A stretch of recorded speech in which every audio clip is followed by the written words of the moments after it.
Բջնի ամրոց պատմամշակութային արգելոցի Ստորին Բերդի պարսպամերձ հատվածում առատ տեղումների պատճառով օրեր առաջ փլուզում էր եղել։ Հողաշերտի տակ բացվել էր քարանձավանման դատարկություն։ Պահպանության ծառայության հրապարակած տեսանյութի համաձայն հայտնաբերվել է ժայռերի մեջ բացվող մի խոռոչ, որի մուտքը փակված էր մետաղյա դռնով։ Փականը կտրելով բացելուց հետո հայտնաբերվել է գաղտնուղի։ Նորահայտ գաղտնուղին ունի մոտ 20 մետր բացված հատված, որից հետո այն խցանված է քարերով։ Ներսում մենք տեսանք տարբեր աշխատանքային գործիքներ, քլունգ, բահ,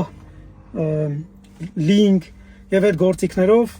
փորձել են փորելով առաջ գնալ, հավանաբար այս գաղտնուղին ինչ-որ պատճառով վերևից խցանվել է եւ մարդիկ փորձել են դա բացելով գնալ ու մենք հիմա բացահայտեցինք այս նոր գաղտնուղին։ Գաղտնուղին տանում է դեպի այն ուղղությամբ, որտեղ փլուզում էր եղել եւ չի բացառվում, որ դրանք մեկ կառույցի մասերն են։ Մասնագետների կարծիքով կա փլուզման վտանգ եւ միայն անվտանգության որոշակի միջոցների ապահովումից հետո հնարավոր կլինի մաքրել հողի մեջ բացված խոռոչը, պարզել վերջինիս նշանակությունն ու կապը նորահայտ գաղտնուղու հետ։ Հետագայում հնարավոր է նորահայտ գաղտնուղի տանող արահետ ստեղծել Բջնի ամրոց այցելող զբոսաշրջիկների համար, ապահովելով նոր երթուղի, իսկ մինչ այդ նորահայտ հատվածները փակ կլինեն զբոսաշրջիկների համար։